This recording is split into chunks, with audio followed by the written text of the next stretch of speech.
जब दुनिया सो जाती है और कमरे की बत्तियां बुझ जाती हैं, तब कुछ आवाज़ें सबसे साफ सुनाई देती हैं। ये आवाज़ मनोरंजन की नहीं है, ये कहानी सुकून देने के लिए नहीं है, ये उन सच्चाइयों की आवाज़ है जो दिन के शोर में अक्सर दबा दी जाती हैं। हर सप्ताह मैं आपके लिए लेकर आती हूँ एक ऐसी कहानी जो समाज के किसी कोने में चुपचाप घट रही होती है। ये कहानियाँ किसी को दोषी ठहराने के लिए नहीं, बल्कि आपको महसूस कराने के लिए हैं। अगर आप अकेले हैं, अगर आपने हेडफोन लगाया है, तो ये सही समय है, क्योंकि कुछ सच भीड़ में नहीं, सिर्फ एकांत में सुने जाते हैं। और अगर ये कहानी आपके दिल तक पहुँचे, अगर ये आपको सोचने पर मजबूर करे, तो इसे लाइक करके अपना साथ दें, शेयर करें ताकि ये आवाज़ और लोगों तक पहुँचे, और सब्सक्राइब करें ताकि हर हफ्ते ऐसी सच्ची कहानियाँ आप तक पहुँचती रहें। और हाँ, आपकी राय बहुत मायने रखती है। कमेंट में बताइए कि इस कहानी ने आपको क्या महसूस कराया, या फिर कोई ऐसा विषय जिस पर आप चाहते हैं कि अगली कहानी हो। आप सुन रहे हैं अभिव्यक्ति एंडलेस जर्नी, जहां हर कहानी एक सवाल छोड़ जाती है।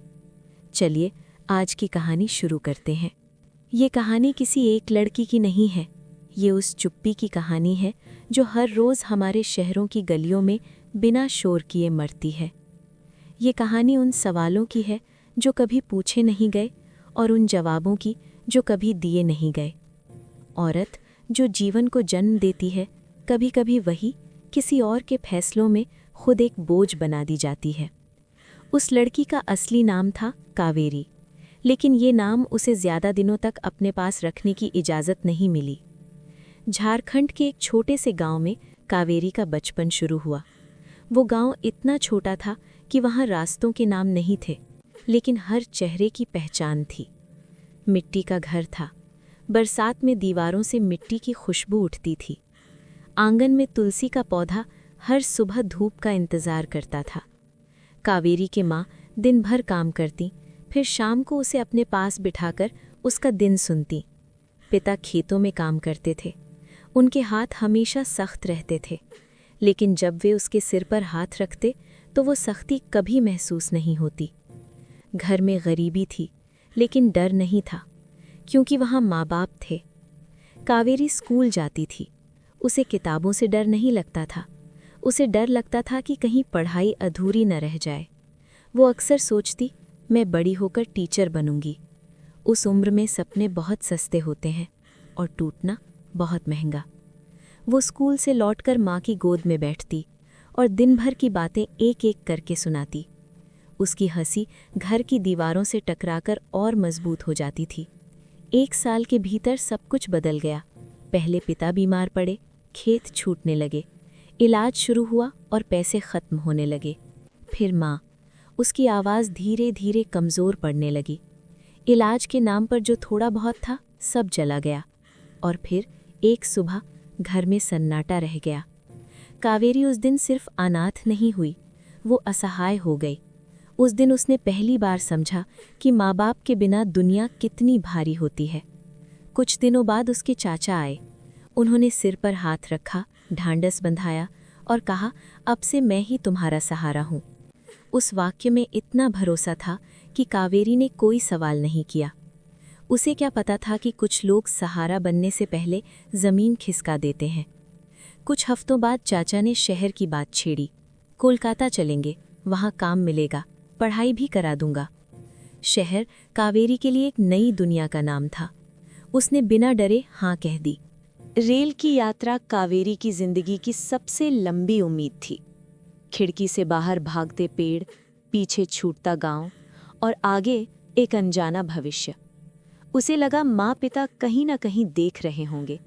उसे नहीं पता था कि कुछ लोग भगवान बनकर आते हैं और सौदा करके चले जाते हैं।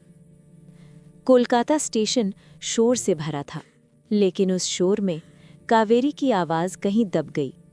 चाचा उसे एक तन गली में ले गए। ऊंची दीवारें, लाल रंग से पुते मकान और हवा में एक अजीब सा डर। आज यहीं रुकेंगे, चाचा ने कहा। रात को दरवाज़ा बाहर से बंद हुआ और उसी पल कावेरी को पहली बार डर लगा। अगली सुबह उसे सब समझा दिया गया कि उसके चाचा ने उसे यहाँ लाने के लिए मोटी रकम ली है, उसे बेच दिया गया है। यहाँ लड़की की उम्र से ज़्यादा उसकी उभार मायने रखती है, उसकी मर्जी का तो कोई सवाल ही पैदा नहीं होता। उसी दिन किसी ने कहा, अब से तुम कावेरी नहीं कजरी हो। उस दिन कागज़ पर नहीं, उसकी आत्मा पर एक नया नाम लिखा गया।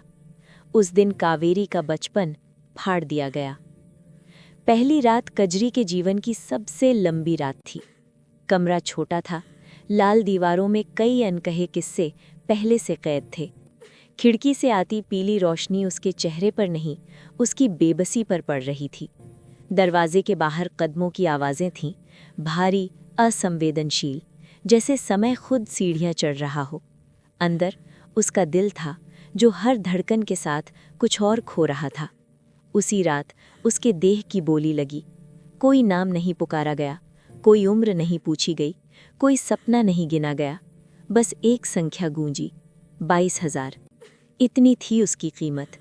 इतनी में उसका बचपन, उसकी माँ की गोद, उसके पिता के सपने, उसकी किताबें, उसकी होने वाली जिंदगी, सब नीलाम हो गया।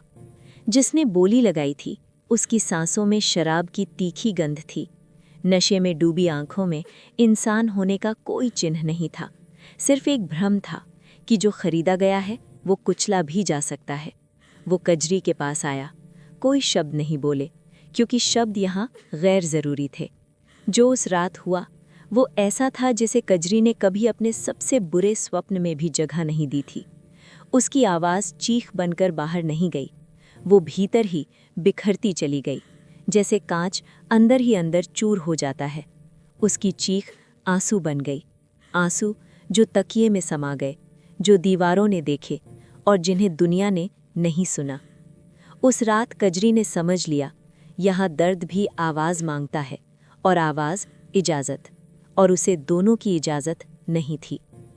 उस रात उसकी पायल की खनक फिर सुनाई दी, लेकिन अब वो बंधन की नहीं, टूटन की आवाज़ थी।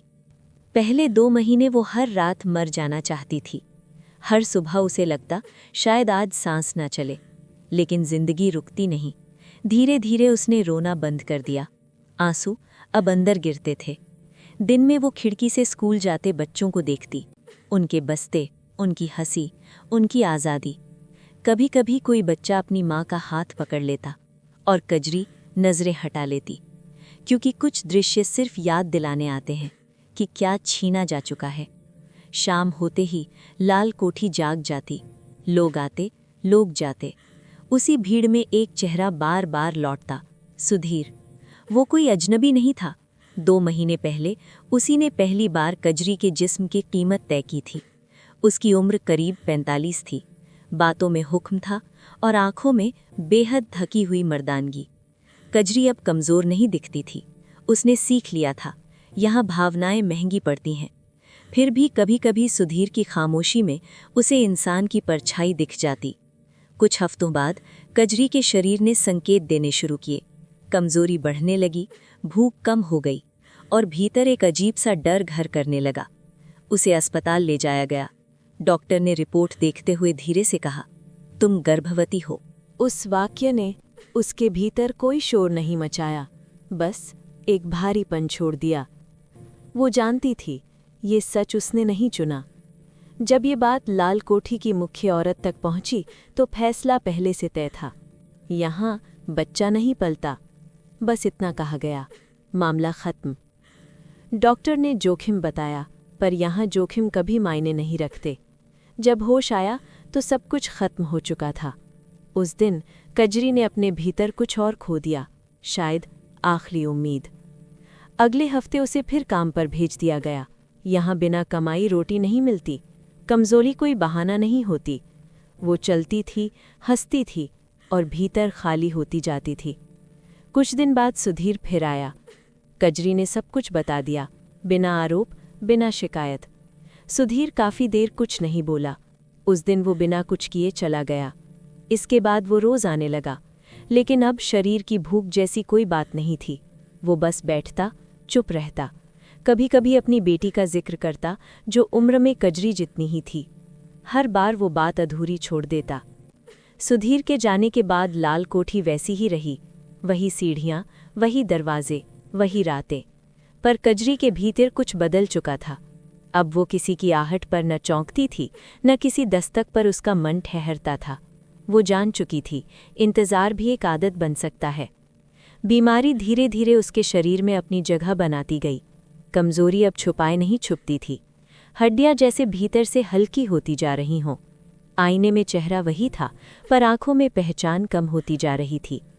डॉक्टर ने इलाज की बात की, दवाइयों के नाम गिनाए, उम्मीद की भाषा बोली। पर यहाँ इलाज पैसों से शुरू होता था और पैसे से पहले काम पूछा जाता था। कजरी फिर भी काम पर भेज दी गई, क्योंकि यहाँ दया एक शब्द है, व्यवहार नहीं। कभी कभी वो देर रात छत पर चली जाती, आसमान को देखती, बिना कुछ मांगे, बिना कुछ कहे। तारे उसे देखते रहते, जैसे पूछ रहे हों कि क्या अब भी कुछ कहना बाकी है। वो सोचती, अगर जिंदगी फिर से शुरू होती तो क्या सब कुछ अलग होता। फिर वो खुद को रोक लेती, क्योंकि कुछ सवालों के जवाब नहीं होते, सिर्फ आदत होती है उन्हें ढोने की।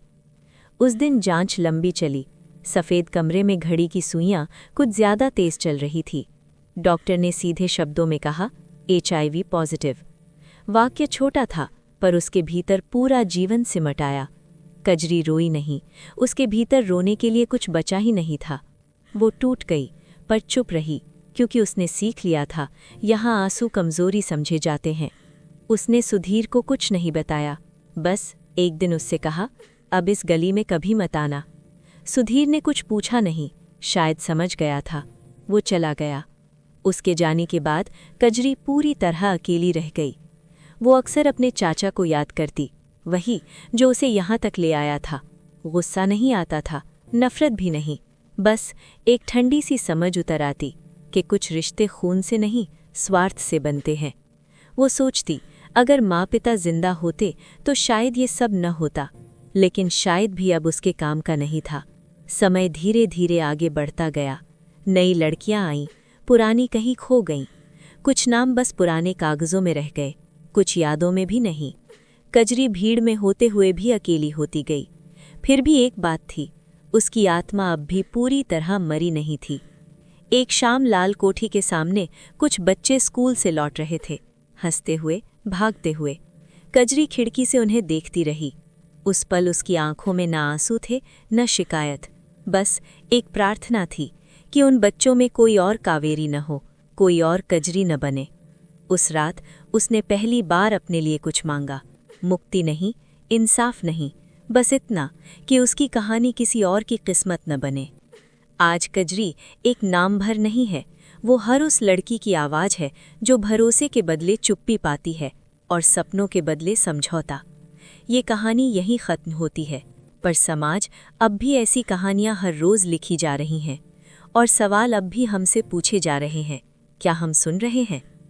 कजरी ने अंत में कुछ नहीं मांगा, न बदला, न इंसाफ, न सहानुभूति। बस यही चाहा कि उसकी कहानी किसी और की किस्मत न बने, और यही उसकी सबसे बड़ी गवाही है। अब सवाल उससे नहीं है, सवाल हमसे है। क्या हम अगली कावेरी को पहचान पाएंगे? क्या हम चुप्पी को आवाज़ समझेंगे, या फिर एक और कहानी को दुखद लेकिन सामान्य कहकर भूल जाएंगे? क्योंकि कहानियाँ तब नहीं मरती जब शब्द खत्म होते हैं, कहानियाँ तब मरती हैं जब उन्हें सुनकर भी कुछ नहीं बदला जाता। और अगर इस कहानी के बाद भी हम चुप रहे तो कजरी अकेली नहीं थी, अकेले हम हैं।